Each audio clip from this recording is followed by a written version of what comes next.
Halo sob, kembali lagi saya Putra di channel Sobat Outdoor, dan pada video kali ini saya bukan mau mereview ataupun mengunboxing suatu barang, melainkan saya akan merakit sebuah PC dan menunjukkan bagaimana caranya merakit PC kepada kalian.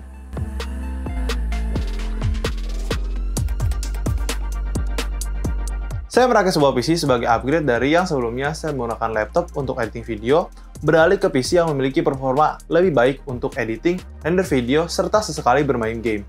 Lalu, kalian pasti penasaran komponen apa saja yang saya gunakan pada rakitan PC kali ini. Namun, sebelum itu saya akan memberikan beberapa disclaimer. Pertama, hampir keseluruhan komponen PC kali ini saya beli dalam kondisi second bergarasi personal. Yang kedua, komponen PC yang saya gunakan kali ini mungkin akan berbeda dengan yang saya sarankan pada kalian. So, jangan terlalu terpaku pada merek. Oh iya, bagi kalian yang belum subscribe, jangan lupa subscribe dulu, karena di channel ini akan ada banyak video menarik mengenai teknologi, gadget, peripheral gaming, serta PC. Oke, kita berlanjut ke komponen yang saya gunakan pada video kali ini, serta komponen yang saya sarankan. Pertama, untuk prosesornya. Pada rakitan kali ini, saya menggunakan prosesor dari kubu Intel lawas, yaitu Intel Core i5 2500K Sandy Bridge. Prosesor ini memiliki 4 core, 4 thread, dan memiliki boost clock mencapai 3,7 GHz, dengan clock speed standar 3,3 GHz. Prosesor ini saya pilih karena sudah memiliki 4 core dan 4 thread. Tapi mostly karena prosesor ini sudah dijual bundle dengan motherboardnya, dengan harga yang cukup terjangkau. Sedangkan, yang saya rekomendasikan adalah prosesor Intel Core i5 satu generasi di atasnya, yaitu Intel Core i5 3470. Prosesor ini memiliki boost clock mencapai 3,3 GHz, dan tetap dengan 4 core dan 4 thread. Beralih ke motherboard. Motherboard yang saya gunakan pada video kali ini adalah ASRock H61M VS4. Motherboard ini memiliki 2 slot memori DDR3 dengan speed maksimal yang bisa dijalankan adalah 1600 MHz. Selain itu, motherboard ini juga sudah mendukung prosesor yang saya gunakan, yaitu i5 Sandy Bridge. Sedangkan yang saya sarankan adalah motherboard MSI dengan seri chipset yang sama, yaitu H61. Motherboard ini memiliki spesifikasi yang mirip dengan motherboard yang saya gunakan, so nggak perlu tanya lah ya kenapa saya rekomendasikan motherboard ini. Sedangkan untuk RAM-nya, yang saya gunakan pada video kali ini adalah RAM dari merek Samsung dengan kapasitas 2x4GB dual channel, yang keduanya memiliki speed sebesar 1600 MHz. Namun, karena terbatas oleh prosesor yang hanya bisa menjalankan memori dengan speed maksimal 1333 MHz, speed RAM saya terkunci pada speed tersebut. Dan untuk memori yang saya sarankan adalah RAM DDR3 dengan speed 1600 MHz bermerek campur. So, kalian bisa tanya-tanya ke tokonya, apakah bisa request merek yang sama untuk kedua keping RAM. Berikutnya adalah graphic card. Yang saya gunakan pada video kali ini adalah graphic card AMD RX 560D 4GB GDDR5 dari brand XFX. Dan awalnya saya akan merekomendasikan seri yang sama dari brand lain. Namun, melihat harga graphic card yang sekarang sudah mulai gila-gilaan, saya merasa harga waktu saya beli graphic card ini sudah tidak relevan sekarang. So, graphic card yang saya sarankan adalah VGA Chestplate GTX 750 Ti 2GB GDDR5, baik kondisi baru maupun kondisi second hand. Sedangkan untuk power supply, yang saya gunakan pada video kali ini adalah PSU dari brand GameMax, seri GP450 dengan kapasitas 450W 80+ bronze. Saya tahu, brand ini bukan brand yang bagus. Akan tapi, saya lebih memilih Pro Supply ini dibandingkan menggunakan PSU Korea, dan kedepannya saya akan ganti PSU ini dengan yang lebih bagus untuk kebutuhan upgrade. Dan yang saya rekomendasikan adalah PSU dari brand First Player, yaitu seri DK400 dengan kapasitas 400W dengan 80+ bronze. Berikutnya adalah storage. Storage yang saya gunakan pada PC ini ada 3 buah, yaitu 1 buah SSD 2,5 inch dari Pioneer dengan kapasitas 120GB, 1 buah hard disk 2,5 inch dari Seagate Barracuda dengan kapasitas 320GB, serta 1 buah hard disk 3,5 inch dari Seagate Barracuda dengan kapasitas 500GB. Dan yang saya rekomendasikan adalah 1 buah SSD dari KingMax dengan kapasitas 120GB untuk penyimpanan OS, serta 1 buah HDD 500GB 7200 rpm merek campur, tentunya dalam kondisi second maupun refurbished. Namun, jika kalian ingin beli dalam kondisi baru, akan tetap saya rekomendasikan. Sedangkan untuk CPU coolernya, pada video kali ini saya tidak akan menggunakan cooler stok bawaan prosesor Intel, melainkan saya menggunakan cooler aftermarket, yaitu dari brand ALSI dengan seri ED90B+. Dan yang saya rekomendasikan juga sama dengan yang saya gunakan. Dan untuk casingnya saya menggunakan casing jadul merek Simbada yang sudah saya modifikasi agar tampilannya mirip seperti tampilan casing zaman sekarang.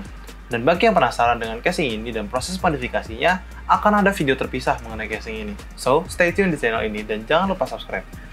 Dan terakhir, untuk fan casingnya, saya menggunakan 3 buah fan 12 cm dari brand Magix dengan LED berwarna merah, serta 1 buah fan 8 cm dari brand Random sebagai X-House. Selanjutnya, saya akan beritahukan kalian bagaimana cara merakit seluruh komponen tersebut menjadi satu PC utuh beserta dengan step-stepnya. Sebelum itu, mohon dicatat, video kali ini merupakan tutorial rakitan PC dengan platform Intel.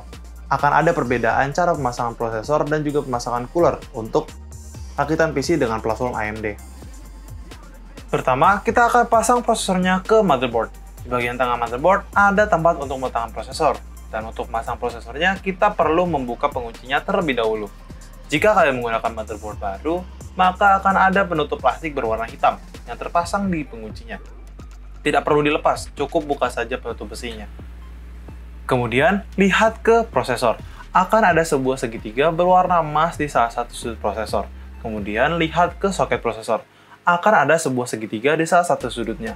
Kemudian, cocokkan keduanya dan pasang perlahan prosesor ke soketnya. Jangan ditekan, cukup diletakkan saja. Setelah terpasang, goyangkan sedikit menggunakan jari untuk memastikan. Setelah yakin prosesor sudah terpasang dengan sempurna, tutup pengunci prosesor. Ada 2 slot RAM di motherboard yang saya gunakan kali ini, dan saya akan isi kedua-duanya. Pertama-tama, buka pengunci RAM di bagian atas dan bawah slot. Setelah terbuka, lihat modul RAM kalian. Akan ada sebuah rongga kecil di bagian kaki kuningan RAM. Kemudian, lihat slot RAM di motherboard kalian. Akan ada sebuah jembatan kecil yang memotong jalur slot RAM kalian. Jika sudah, cocokkan rongga kecil di RAM dengan jembatan kecil di slot RAM motherboard kalian. Tapi sebelum itu, pastikan modul memori dan slot RAM motherboard kalian kompatibel ya. Jangan kalian pasang modul RAM DDR4 di slot RAM DDR3, karena tidak akan pas. Kemudian, pasang RAM hingga pengunci RAM terkunci dan berbunyi. Pastikan RAM sudah terpasang dengan sempurna. Setelahnya, kita akan memasang thermal paste ke prosesor kalian. Pastikan prosesor kalian dalam kondisi bersih saat mengaplikasikan thermal paste. Untuk pengaplikasiannya, saya menggunakan metode X-Pattern. Namun, jika kalian ingin lebih hemat thermal paste, kalian bisa hanya memberikan thermal paste sebesar biji jagung. Tentunya, hal ini bisa berpengaruh ke suhu prosesor kalian nanti. So, coba dipertimbangkan.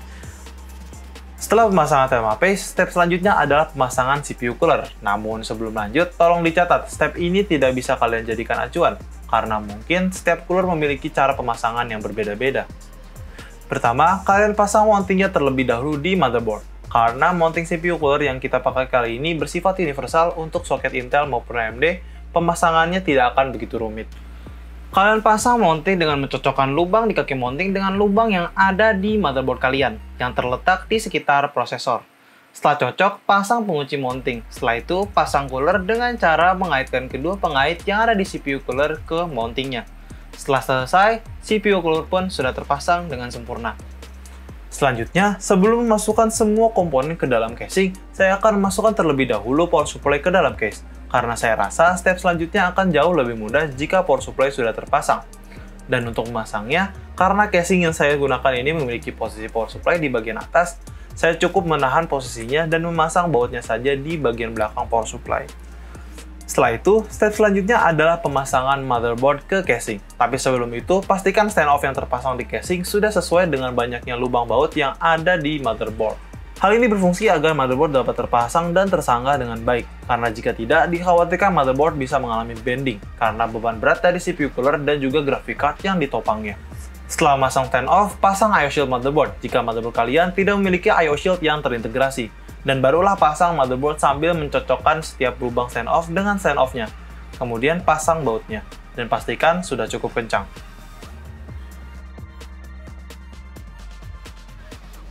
Setelah masang motherboard, kita akan masang graphic card ke motherboard.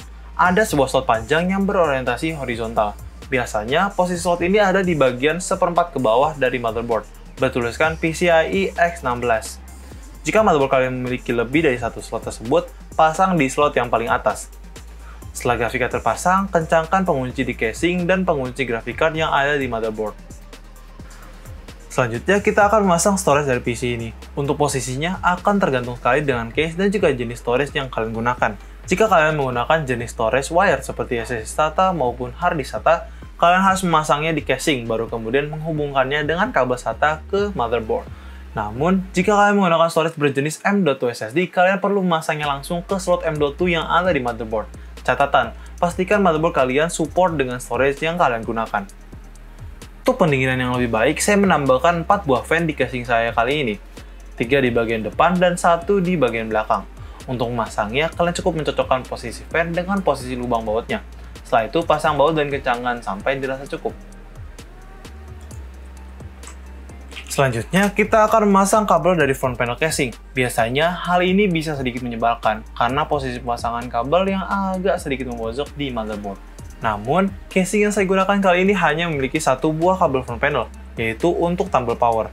So, step ini mungkin sedikit tidak menggambarkan betapa rumitnya hal ini.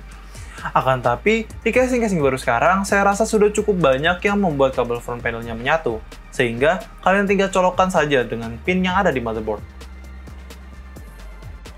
Namun, jika kalian menggunakan casing dengan kabel front panel yang masih terpisah-pisah, kalian harus mencari layout dari setiap pinnya. Barulah kalian pasang sesuai posisi layout pin front panel di motherboard kalian. Setelah seluruh komponen dan fan terpasang, saatnya kita memasang kabel-kabel dari power supply ke motherboard, storage, dan juga fan casing.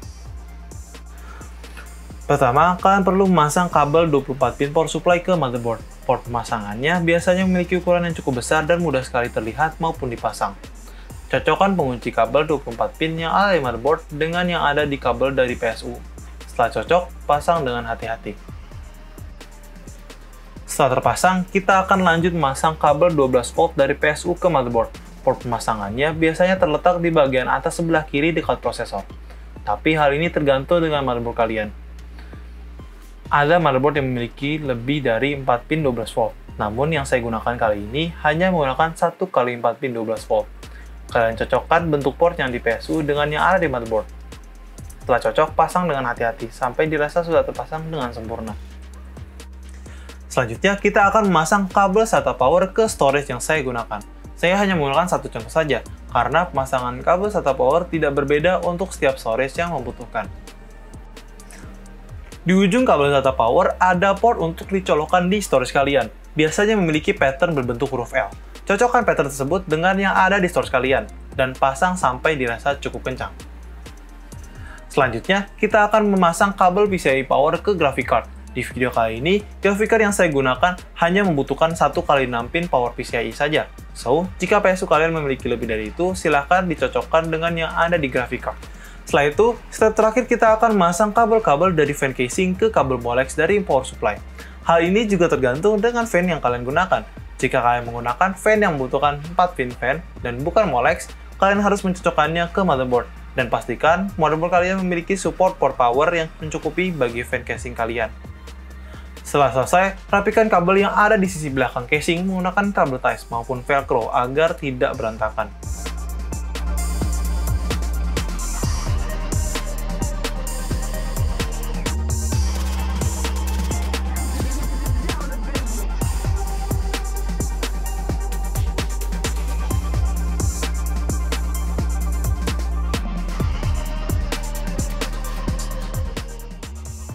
Setelah perakitan selesai, saya akan menunjukkan bagaimana performa PC ini baik dari segi benchmark maupun performanya saat digunakan untuk bermain game dan juga render video.